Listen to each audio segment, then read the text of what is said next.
Guys, welcome back to my channel. आज हम start करने वाले हैं बिटचेस, क्योंकि इसमें हमने थोड़ा बहुत कवर कर लिया था, लेकिन इस वीडियो में हम पूरा का पूरा कंप्लीट चैप्टर कवर करने वाले हैं इस एक सिंगल वीडियो में। तो चलिए स्टार्ट करते हैं। तो पहली चीज है ये बर्चेस। ये बर्चेस है क्या? तो इस पोयम को लिखा है, इस स्टोरी को लिखा है एक पोएट ने। देखिए, स्टोरी टाइप की एक पोयम है, इसे हम पोयम ही बोलेंगे, क्योंकि ये पैरा में डिवाइड नहीं है, कॉन्टिन्यूअसली मतलब कि लिखा हुआ है लाइन बाय लाइन, 59 लाइन के अराउंड ये पोयम है। तो इसको हम कहते हैं कि ये जो पोयम है, ये पोयम है बर्चेस। और इसको लिखा किसने है? रॉबर्ट फ्रॉस्ट ने। और इन्होंने बताया है कि जो वर्ड बर्चेस है, ये बर्चेस होते क्या? ये वो पेड़ होते हैं जो कि काफी लंबे होते हैं, जिनकी हाइट 50 फीट से ज्यादा होती है, और वो जो है थोड़े से लचीले फ्लेक्सिबल टाइप के पेड़ होते हैं। अब देखिए, अब स्टार्ट करते हैं इस स्टोरी को लाइन बाय लाइन एनालाइज करने की पोएट ने इस हर एक लाइन के बारे में क्या बताया और हमें क्या मैसेज दिया। तो देखिए, अकॉर्डिंग टू योर बुक हम एक एक लाइन रीड करते हुए चलेंगे। तो आपके बुक में पहली लाइन दिया गया है कि बिचेस एक टाइप का पेड़ होता है जो कि बहुत ही पतला और लंबा सा होता है। इसकी लेंथ या फिर इसकी हाइट 50 फीट भी हो सकती है, उससे कम भी, उससे थोड़ा बहुत ज्यादा भी। अब देखिए, बिचेस पोएम ये दिखाती है कि जो रॉबर्ट फ्रॉस्ट है ये एक नेचर पोएट है, ये नेचर लवर पोएट है। अब देखिए, अब लाइन बाय लाइन कैसे है हम ये जान, क्योंकि ये ऑल अबाउट बर्चेस था कि ये है क्या। अब देखिए, ये बर्चेस यहाँ पर एक टाइप का पेड़ है जो कि बहुत ही ज्यादा फ्लेक्सिबल और इसकी हाइट 50 फीट भी हो सकती है। अब उसके बाद देखिए, पोएट बोलते हैं कि जब मैं बर्चेस के पेड़ों को देखता हूँ, लेफ्ट और राइट की तरफ झुका हुआ देखता हूँ।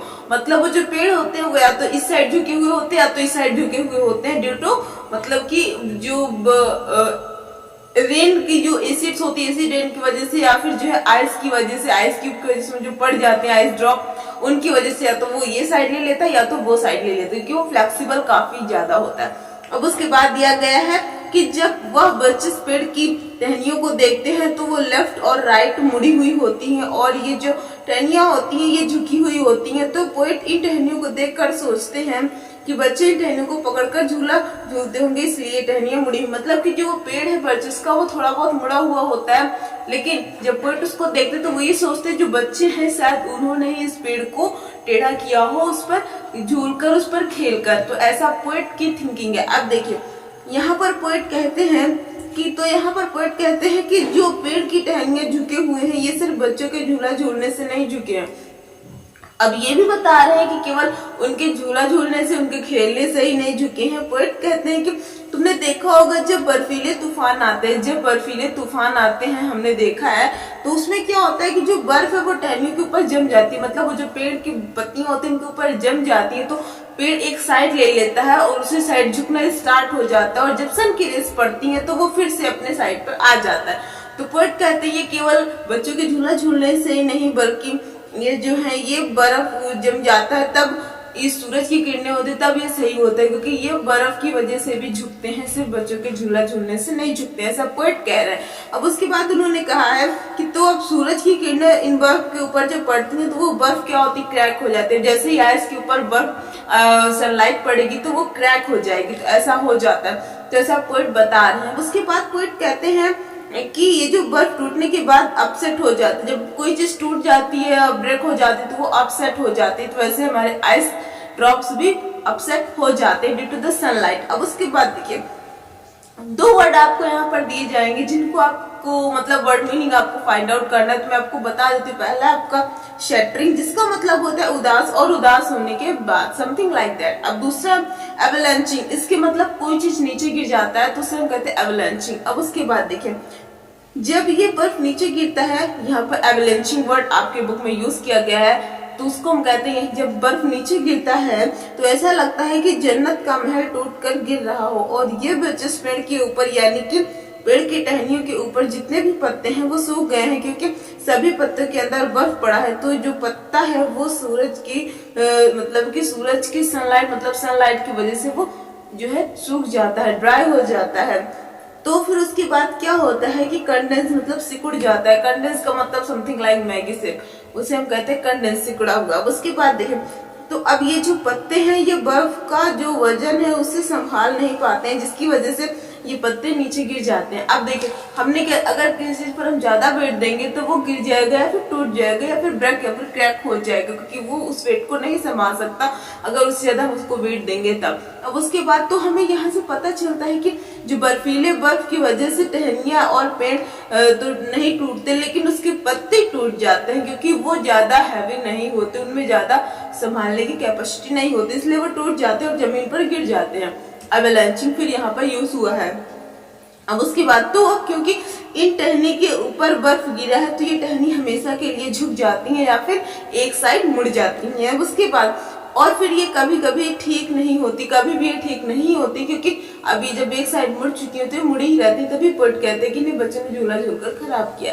अब उसके बाद नेक्स्ट है, तुम देखोगे जब बेचस पेड़ के ऊपर से बर्फ गिर जाती है, यानी कि बर्फ ऊपर से जब बर्फ झड़ जाती है तब पेड़ के ऊपर नमी आ जाती है, यानी कि मॉइस्चर आ जाता है, जिसकी वजह से ये जो पेड़ है ये गीला हो जाता है या फिर जो वाटरी टाइप का हो जाता है। तो मॉइस्चर की वजह से, ड्यू टू द मॉइस्चर, ये वाटरी टाइप का गीला हो जाता है। उसके बाद अब यहाँ पर पोएट कंपेयर करते हैं और कहते हैं कि जैसे गस, मतलब जैसे गस अपने हेयर को ड्राई करती है, वैसे ही जो बिरचस पेड़ भी अपने उसको ड्राई करता है अपने लीव्स को। अब उसके बाद यहाँ पर पोएट कहना चाहते हैं अपनी इमेजिनेशन पावर की वजह से कहना चाहते हैं कि हमसे कि जो आइस स्टॉर्म के बारे में बता रहे हैं, लेकिन वो पोएम को लिखते लिखते कहीं की और इमेजिनेशन में वो चले जाते हैं। जैसा कि हमने अभी पढ़ा, पोएट ने बिरचस पेड़ को मतलब गर्ल्स के हेयर से कंपेयर किया है, यानी कि पोएट की इमेजिनेशन में कहीं और चले गए हैं, पोएट इमेजिनेशन में कहीं और चले गए हैं, ऐसा हमें यहाँ पर दिख रहा है। उसके बाद तो यहाँ पोएट हमें बताते हैं कि ये जो पेड़ है, जहाँ पर उस गांव में एक लड़का है जिसके पास बेसबॉल खेलने की फैसिलिटी नहीं है, तो ये लड़का अभी बेसबॉल नहीं खेल सकता, तो यहाँ पर अपने काउस को घुमा रहा होता है। उसके बाद तो इस काऊ को मतलब घुमाते घुमाते ये डालियां पर लटकता है, मतलब जो पेड़ होते हैं बिरचस पेड़, उन पर वो खेलने लगता है। उसके बाद यानी कि जो अकेले ही लटकता है चाहे गर्मी हो या सर्दी। तो यहाँ कहा गया है कि इन बच्चों ने अपने फादर के इन बिरचस ट्री को झूला झूलकर लटका दिया है और अब ये जमीन पर पेड़ ऐसा नहीं बचा कि अब कोई भी ऐसा पेड़ नहीं जो कि एकदम सीधा और सबके सब टेढ़े हो चुके हैं, कुछ आइस स्टॉर्म को वजह से, कुछ बच्चों की वजह से। उसके बाद इन बच्चों को इन पेड़ के ऊपर सही तरीके से चढ़ना उतरना और इन पर खेलना उनको अच्छी तरीके से आ चुका है। उसके बाद तो यहाँ पर इन बच्चों के बैलेंस के बारे में बताया गया है, मतलब कि जब बच्चे पेड़ पर चढ़ते हैं तो उनका जो बैलेंस वो कुछ इस तरीके से रहता है, जैसे आप कप में कोई हॉट टी या फिर हॉट वाटर ले जाते तो आप सोचते हो कि हाँ वो खराब ना, वो गिर ना पाए वरना हम जल जाएंगे, वैसे ही बच्चों का भी रहता है, पूरा बैलेंस बना लेते हैं। अब उसके बाद बच्चों ने भी बैलेंस करना अच्छे से सीख लिया है। तो यहाँ पर पोएट कहते हैं कि जो बच्चे हैं ना, इन बिरचस की उन्हें उतरना भी आ गया है बिरचस पेड़ के ऊपर से, और इन्हें चढ़ना भी आ गया, जैसे लोग नॉर्मली पेड़ से उतरते हैं, इन बच्चों को भी वैसा ही उतरना आ गया है। ये बच्चे एक दूसरे पेड़ पर कैसे जाते हैं, उनकी डाली को नीचे झुकाते हैं और ये उतर जाते हैं, मतलब ये इनको सब ट्रिक पता चल चुकी है। तो यहाँ पोएट कहते हैं कि जब मैं पहले इन बिरचस पेड़ की डालियों पर झूलता था तब मेरा सपना था कि मैं भी फिर से इन पेड़ पर झूलूं और मेरे पुराने दिन फिर से वापस आ जाएं, ऐसा पोएट इमेजिन कर रहे हैं। उसके बाद तो यहाँ पर बेसिकली पोएट कहना चाहते हैं कि जब वो थक जाते हैं और वो जब परेशान हो जाते हैं, मतलब डिप्रेस्ड हो जाते हैं, कोई चीज सोचने लगते हैं तो डिप्रेस मूड में, और जब उनका चेहरा जो है वो पीला पड़ जाता है, तब जो है पोएट ऐसे परेशान होते हैं तो वो सोचते हैं कि कुछ देर के लिए इस दुनिया से चले जाएं और फिर जाने के बाद वो कुछ समय बाद वापस आ जाएं, शुरू से फिर से अपनी लाइफ को स्टार्ट करें, ऐसा पोएट इमेजिन कर रहे हैं। तो यहाँ पर पोएट कहते हैं कि उनका जो किस्मत है वो उनको मतलब कहीं धोखा ना दे दे, मतलब कि पोएट यहाँ से दुनिया छोड़कर तो जाएंगे लेकिन उन्हें वापस भी आना है। उन्हें वापस क्यों आना है? क्योंकि जो अर्थ है यानी कि जो दुनिया है वह सही जगह है प्यार के लिए। तो यहाँ पर पोएट कहते हैं कि उन्हें नहीं पता कि कौन सी जगह जाना सही है, लेकिन जहाँ भी जाए पोएट इन बिरचस ट्री के ऊपर चढ़कर जाना चाहते हैं, ऐसा पोएट इमेजिन कर रहे हैं और वो ऐसा चाहते हैं। फिर आपके नेक्स्ट लाइन में दिया गया, फिर यहाँ पर फिर पोएट कहते हैं कि जो बिरचस ट्री है मुझे ऊपर लेकर आसमान का सफर कराए, और जब ये पेड़ मतलब कि थक जाए एकदम, मतलब इनका ये भी एकदम वो हो जाए, देन टायर्ड हो जाए, तब इन्होंने कहा कि ये पेड़ थक जाए तो ये मुझे नीचे छोड़ दे, यानी कि मुझे बहुत ही आसानी से मुझे नीचे छोड़ दे और मुझे कोई भी तकलीफ ना पहुंचे। ऐसा पोएट फिर से इमेजिन करते हुए कहते हैं कि पेड़ पर चढ़ने और उतरने में दोनों में बहुत ज्यादा मजा आता है। उसके बाद उन्होंने कहा कि इस लाइन में पोएट कहते हैं कि मुझे अगर अपने परेशानियों को भुलाना है तो मुझे ब्रिजेस पेड़ की टहनियों पर झूलना चाहिए। फिर कुछ वर्ड मीनिंग्स है जिनको आपको देखना पड़ेगा कि वो हमने यूज किया है बीच बीच में, जिसका देखिए मतलब स्विंगिंग का मतलब होता है झूलना, इनेमल का मतलब होता है कोई ऊपरी परत, और उसके बाद नेक्स्ट है ब्रिज, इसका मतलब होता है हवा, एयर। फिर शेड मतलब पिघलना, जिससे कि आइस की ड्रॉप्स पिघल जाती हैं। क्लिक मतलब चटकने की साउंड, आवाज। फिर क्रिस्टल सेल्स का मतलब होता है बर्फ की परत। अब उसके बाद नेक्स्ट है summary of the poem bridges. इस पोएम की समरी क्या है देखिए, The poet describes the simple act of swinging the tree, मतलब कि पेड़ पर झूलने का एक बेसिक सा इस पोएम में बताया गया कि कैसे बच्चे इसे टेढ़ा कर देते हैं और कैसे बच्चे झूला झूलते हैं। उसके बाद a common sport among the children in the rural areas, मतलब कि बच्चों के लिए खेल का चीज था, क्या वो इसमें खेलते ही थे, अपना टाइम स्पेंड करते थे एज ए स्पोर्ट की तरह। जैसे हम स्पोर्ट पे खेलते, क्रिकेट खेलते, वैसे ये ब्रिजेस पेड़ के साथ खेलते थे। एंड मतलब कि New England where first spend his childhood, उन्होंने अपना बचपन वैसे उसी में ब्रिजेस पेड़ के साथ ही स्पेंड किया। उसके बाद the swinging of the bridges used as the distraction के लिए इसे हम लोगों ने यूज किया है।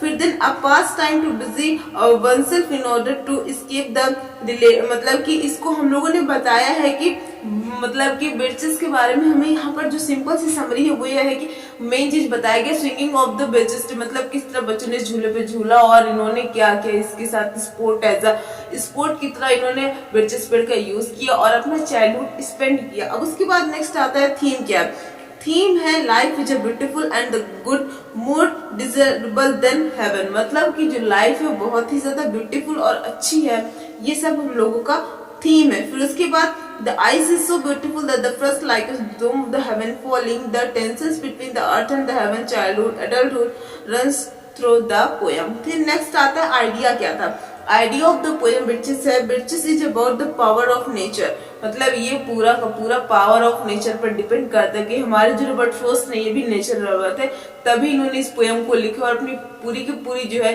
चाइल्डहुड को और पूरा का पूरा सब कुछ इमेजिन किया है कि ब्रिजेस पेड़ का बच्चे किस तरह के यूज करते हैं। और इन्होंने बेसिकली ये बताया कि जो ब्रिजेस पेड़ होते हैं उनकी हाइट 50 फीट से ज्यादा भी हो सकती है, थोड़ी बहुत कम भी हो सकती है, उससे अराउंड 50 फीट ही होती है और इतनी हो भी सकती है।